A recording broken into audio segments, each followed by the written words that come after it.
بسم اللہ الرحمن الرحیم۔ السلام علیکم سامعین کرام، آج کا بیان مکہ مکرمہ کی آباد کاری کے بارے میں ہے۔ حضرت حاجرہ رضی اللہ تعالیٰ عنہ کے پاس ایک مرتبہ قبیلہ جرہم کا ایک قافلہ گزرا اور ان کی طرف سے کچھ ہٹ کر ہوتا ہوا مکہ کی نشیبی زمین میں قیام پذیر ہو گیا۔ وہاں سے انہوں نے پانی پر امڈے ہوئے پرندوں کو دیکھا تو کہہ اٹھے کہ یہ پرندے تو پانی پر آتے ہیں، اور جبکہ ہم اس وادی سے واقف ہیں، یہاں کوئی پانی نہیں ہے۔ تو یہ دیکھ کر انہوں نے اپنا ایک یا دو ساتھی دوڑائے، وہ اس جگہ پر پہنچے اور واپس آ کر پانی کی خبر دی تو سب وہاں متوجہ ہو گئے اور چل پڑے، اور وہاں حضرت حاجرہ رضی اللہ تعالیٰ عنہ کے پانی کے پاس موجود تھیں۔ تو انہوں نے پوچھا کہ کیا آپ اپنے پاس ہمیں اترنے کی اجازت مرمت فرمائیں گی؟ تو حضرت حاجرہ رضی اللہ تعالیٰ عنہ نے فرمایا کہ جی ہاں، لیکن پانی پر تمہارا مالکانہ کوئی حق نہیں ہوگا۔ تو انہوں نے کہا کہ صحیح ہے۔ حضرت عبداللہ بن عباس رضی اللہ تعالیٰ عنہ سے مروی ہے کہ حضور اکرم صلی اللہ علیہ وسلم نے فرمایا کہ اسماعیل علیہ السلام نے اس آبادی اور آثار زندگی یعنی دونوں چیزوں کو پا لیا، اور یہ یہاں بھی انس و محبت کی فضا محسوس کرنے لگیں۔ پھر قوم جرہم یہاں اترے اور اپنے گھر والوں کی طرف پیغام بھیج دیا، تو وہ بھی وہاں سے ان کے پاس آ کر مل گئے، اور یہ سب حضرات گھل مل کر رہنے لگے۔ حضرت اسماعیل علیہ السلام جوان ہوئے، قوم جرہم سے عربی زبان سیکھی۔ حضرت اسماعیل علیہ السلام جوانی میں خوبصورت اور وجاہت والے تھے۔ جب یہ عین بلوغت کو پہنچ گئے تو قوم جرہم نے اپنے قبیلے کی ایک لڑکی سے ان کی شادی کر دی، اور اس عرصے میں حضرت حاجرہ رضی اللہ تعالیٰ عنہ یعنی اسماعیل بھی عظیم قربانیاں دے کر اپنے پروردگار کے پاس چلی گئیں۔ ایک مرتبہ حضرت ابراہیم علیہ السلام حضرت اسماعیل علیہ السلام کی شادی کے بعد ملنے کے لیے آئے۔ گھر میں اسماعیل علیہ السلام موجود نہیں پائے تو ان کی بیوی سے دریافت کیا کہ اس نے کہا کہ ہمارے لیے رزق کے حصول کے لیے گئے ہیں۔ حضرت ابراہیم علیہ السلام نے ان کی زندگی اور رہن سہن کے بارے میں پوچھا، اور وہ شکوہ شکایت کرنے لگیں، اور وہ کہنے لگیں کہ ہم لوگ تو بڑی سختی اور مشکل میں مبتلا ہیں۔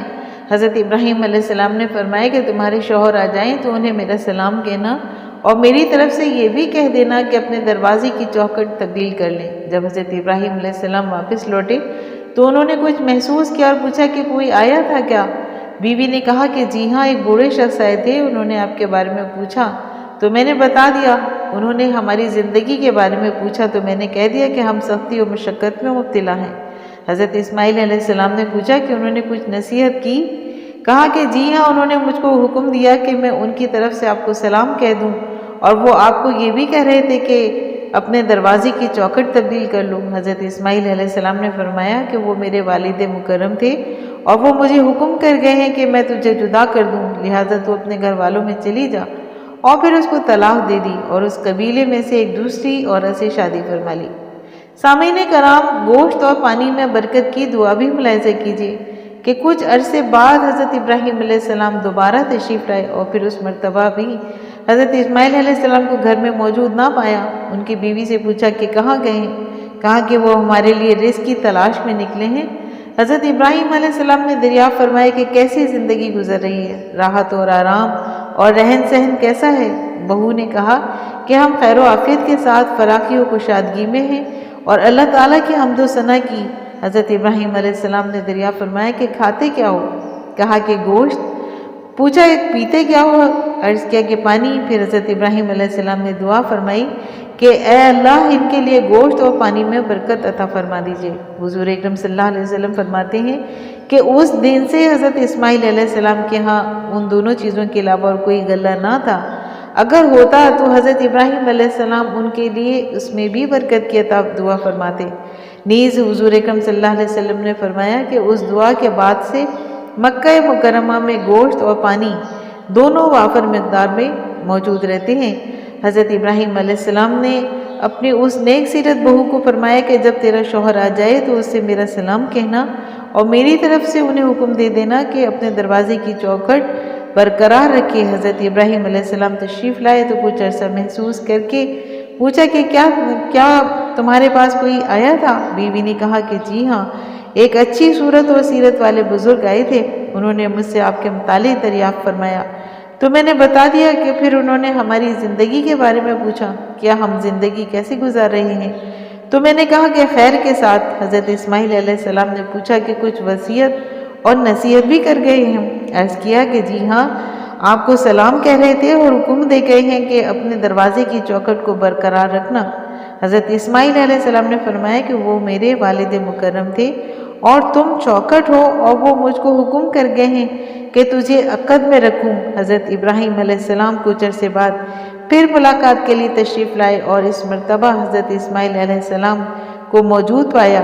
وہ زمزم کے قریب ایک ٹیلے پر تیر کو چھیل رہے تھے اور اسے درست کر رہے تھے۔ حضرت اسماعیل علیہ السلام نے اپنے والد مکرم کو دیکھا تو فوراً کھڑے ہو گئے اور بڑی گرم جوشی سے مصافحہ اور معائقہ اور دوسرے آداب جو باپ اور بیٹے کے درمیان ہوتے ہیں وہ تمام آداب بجا لائے، اور بیٹے نے باپ کے ساتھ عزت و اکرام کا معاملہ کیا اور باپ نے بیٹے کے ساتھ شفقت اور رحمت کا معاملہ کیا۔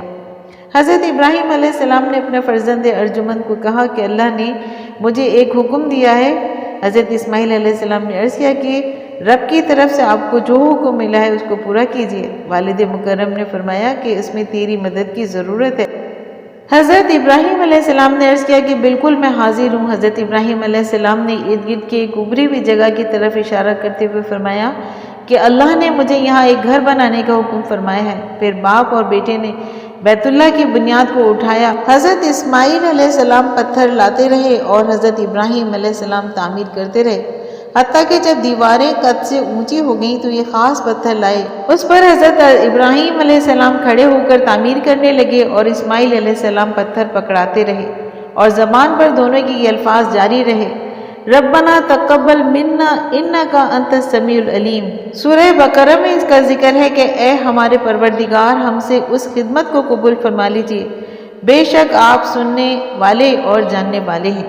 سامعین کرام، امید کرتی ہوں کہ آپ کو مکہ مکرمہ کی آباد کاری کے بارے میں جان کر آپ کی علمی معلومات میں یقیناً اضافہ ہوا ہوگا۔ اگر آپ کو آج کا بیان پسند آیا ہے تو آپ اپنے چینل فضائل اسلام کو لائک اور سبسکرائب کیجیے اور ساتھ لگے بیل آئیکن کو پریس کیجیے تاکہ آنے والی نئی ویڈیو قصہ ذبیح اللہ کا نوٹیفیکیشن آپ کو سب سے پہلے ملے۔ شکریہ۔